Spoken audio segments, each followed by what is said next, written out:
In this video, I'm going to go over the review questions for our TSI Part 3 on geometric and spatial reasoning. All right, so the first question is giving us an octagon, and it's asking us for the degree measure of the interior angle M. So there's actually a formula you guys learned in geometry that says the sum of all of those interior angles added together is equal to this number of sides minus 2 times 180 degrees. Okay, so what I'm going to do is I'm going to plug in 8 where it says n, and that's going to give me 6 times 180 degrees, which 6 times 180 degrees is 1080 degrees. All right, so again, this is the sum of all the angles added together, but because we have 8 of them, right, it's an 8-sided polygon, we have 8 angles, so one angle measure, like angle M, is going to be 1080 degrees divided by, divided by 8, all right, which is going to give us our answer of 135 degrees. So that is how you find one of those measures of an interior angle using this formula here. All right, so the answer is A. Let's do number 2. Number 2, which of the following transformations are we performing when we flip a figure about a certain line? So again, rotation is when you're kind of turning. Translation is where you're shifting or sliding. Dilation is where you're going to be like kind of stretching or compressing, like making it larger or smaller. And then reflection is the one where we are flipping about a certain line. Number 3 is giving us the two triangles here where one is an equilateral triangle, right? So this one is equilateral, and this one is isosceles, where equilateral means all 3 sides are the same, and equilateral means where 2 sides are the same. So those symbols there, right, these little symbols will tell you that those are the same. All right, so it says the perimeter of this one is 40 units. What is the area of the equilateral triangle? All right, so we got a lot going on here. Let's first find the value for x by doing 10 plus 10 plus 3x plus 8 equals 40. So if I add all that together at 3x plus 28 equals 40, move the 28 over and you get 12. So x equals 4. So that is telling me that each of these sides is 4 units. Now it's asking for the area of this equilateral triangle. So I know the base is 4, but I need to find this height. Now the way I do that is that line that I just drew down there is going to split it in half to be 2 units on each side. And because it's a right triangle, I can find this missing height by using the Pythagorean theorem. So my hypotenuse is 4 squared, right? And that's going to be equal to 2 squared plus the height squared. So 2 squared is 4 plus h squared equals 16. Move that over and you get 12. So h is equal to the square root of 12. Now you can reduce or simplify the square root of 12 like you guys did in Algebra 1. So you're going to write that as the square root of 4 times the square root of 3, which is 12. And that reduces to 2 times the square root of 3. So that is my height. All right, so to find the area of this equilateral triangle, it's going to be base of 4 times the height divided by 2. So you can see when I write it like that, the 2 on top and the 2 on bottom are going to cross out and leave you with just an area of 4 times the square root of 3, which is c. So a lot going on there to find that answer. Let's do number 4. Number 4, a rectangular prism has the dimensions 10 by 6 by 2, so length by the width by height. And it wants to know if we change the length and the width by certain values, what is the change in the volume? So let's first change the length. The length is 10, and we're decreasing it by 50%. Well, 50% of 10 is 5. So 10 minus 5 gives us our new length. So this is our new length of 5 units. Then it says we're increasing the width by 20%. So the width is 6, all right, times 20%. Well, let's see, 10% is going to be 0.6. So 20% is 1.2. And if I add, because it says increasing, then I get 7.2 for my new width. Now, it doesn't say anything about the height changing. So my new volume is going to be 5 times 7.2 times the height of 2. All right, if you need to go to the calculator, you can do that. I'll bring it up here so you can see it. So it's going to be 5 times 7.2. Not 7 halves, 0.2, there we go. Times, was it 2? I already forgot, I think it was. Yes, so 72 units or cubic units for our new volume. So this is the new volume. Now the old volume, right, the old volume is the original length times width times height. So 10 times 6 times 2 is going to be 120. So the way that I figure out the percentage change, you'll notice all these answers are in some type percentage decrease or increase, just says decrease. We know it's getting smaller. So the way I do is I always think of when I was in teaching middle school, I used to tell students, think, no. So it's new minus old over old. That's how you can find the percentage change. So the new volume is 72 minus the old volume of 120 divided by the old volume of 120. So if I go into my calculator and do 72 minus 120 over 120, you can see the negative just means it's going to be a decrease, and 0.4 means when I change it to a decimal, that is a 40% change in terms of the new to the old or the old to new. So it's going to be a 40% decrease. Letter B. Okay, number 5. Joseph bought 344 ounces of apples. Seems like a lot. For his party, how many pounds of apples did he buy? So the idea is we have ounces, right? And we're trying to change to pounds. All right?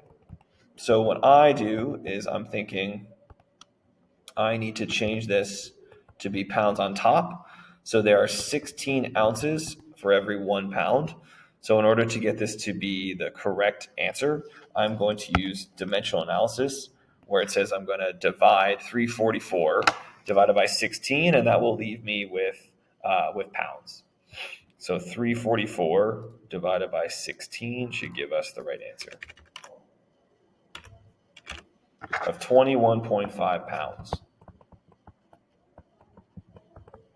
So A. Okay, number 6. It says one of the vertices of a triangle in the coordinate plane is located at -1, -4. After translating, so remember this is just shifting it or sliding it, 4 units right. So this is the original, and that's X and Y. So if we're moving 4 units to the right, I'm going to add 4 to my X value. And 3 units down, I'm going to subtract 3 to my Y value, since we're moving vertically down 3 units. So if I do that, -1 plus 4 is a +3, and then -4 minus 3 is a -7. So the answer is going to be C. Okay, number 7. We have an attached diagram here for a regular hexagon, and it's asking for the value of P. So the first thing I notice is that it is a hexagon. So we're going to use that same formula that we used before, where it was the sum of all of your interior angles equals the number of sides minus 2 times 180 degrees. So in this case, it's a hexagon. So I'm plugging in 6. So that means 4 times 180 degrees is going to give me my total value, which is 720 degrees. And I'm going to divide by my 6 angles to give me my value for each of these interior angles. So 720 divided by 6 is 120 degrees. So all of these angles, like angle C, is 120 degrees. What that's going to do is it's going to tell me that angle A is 120 and angle F is 120. Not angle P, because you'll notice that doesn't end up at one of the letter angles. But it will tell me that this quadrilateral of 120 degrees plus 120 degrees plus P degrees plus 2P plus 9 degrees is going to be all out of that added up to 360, because I know the sum of the angles in a quadrilateral is 360 degrees. So if I add up all that, I'm going to get 3p plus 9 is equal to 360, and I'm going to move those 120s over together, which is going to leave me with 120 on this side, right? 360 minus 240. Then move the 9 over to be 111 degrees. So P is going to be equal to 37 degrees, or C. Okay, so that's it for number 7. Let's do number 8. Number 8 is asking us to find the length of PQ, right? And this is similar triangles, which you guys would have done in geometry a few years ago. So I noticed that FP, right, FP is going to be similar to FE. So that's the same as 3 units for FP, and FE is 3 plus 2, which is 5 units. And that's going to be equal to my PQ, which is what I'm trying to find, over that side length EG. I guess I should do it up here. EG, which is 10 units. So when we make a proportion, we can multiply to get cross products. So 5 times PQ. So if I wanted to find PQ, divide both sides by 5, that gives you 6. So PQ is going to be 6 units. Okay, number 9, it says each exterior angle of a polygon measures 10 degrees. How many sides does the polygon have? So this is actually a new formula that says your exterior angles are always equal to 360 degrees divided by the number of sides. So in this case, we're trying to find the number of sides. We're trying to solve for n, but we know that the exterior angles are 10 degrees. So if I move that n over, that's going to be 360 degrees equals 10 degrees times n. So n equals, if I move that 10 degrees over, 360 divided by 10 is 36 sides. So this polygon has 36 sides. Number 10, it says J and K are supplementary. What is the measure of the larger angle? Well, if they're supplementary, that means J plus K equals 180 degrees. So if I kind of reorganize that, I could write this as J equals 180 degrees minus K. So I'm going to plug that in where it says J in my proportion.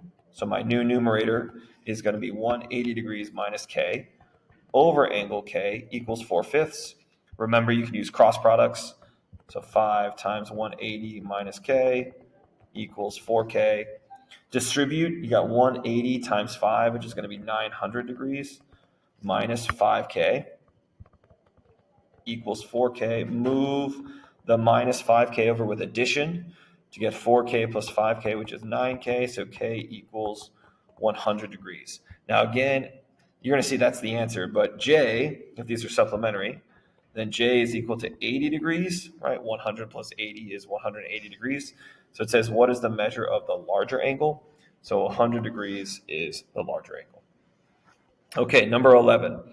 We have the area. We want to find the area of this triangle. All right, so again, I need to do base times height. I don't know the base, and I don't know the height. I do know that this angle here, when I go across from it to ON, this is the opposite side. So if I use my understanding that the sine of angle M equals the opposite over the hypotenuse, that's the same as doing the sine of M equals ON over MO. All right, which I actually know some of that stuff. So the sine of 30 degrees is equal to the one I'm trying to find, ON, over the hypotenuse of 24. Now, I know the sine of 30 degrees. You may not. That's okay. But the sine of 30 degrees, let me make sure I'm in degrees here. There we go. Is 1/2 or 0.5. So this is going to be replaced to be 0.5. And if I move that 24 over with multiplication, 24 times 0.5 is 12. So this height is going to be 12 units. Okay? Now, you can use the Pythagorean theorem if you want to find MN, but I'm just going to use another trig ratio. I'm actually going to use this one here. Actually, you know what? I'll use the same one. The cosine of M is going to be equal to that adjacent side over the hypotenuse So this is the adjacent side, which is mn, or my base, over mo. So the cosine of 30 degrees equals the adjacent side, mn, over 24. Now this one's a little different because the cosine of 30 degrees is not 1/2.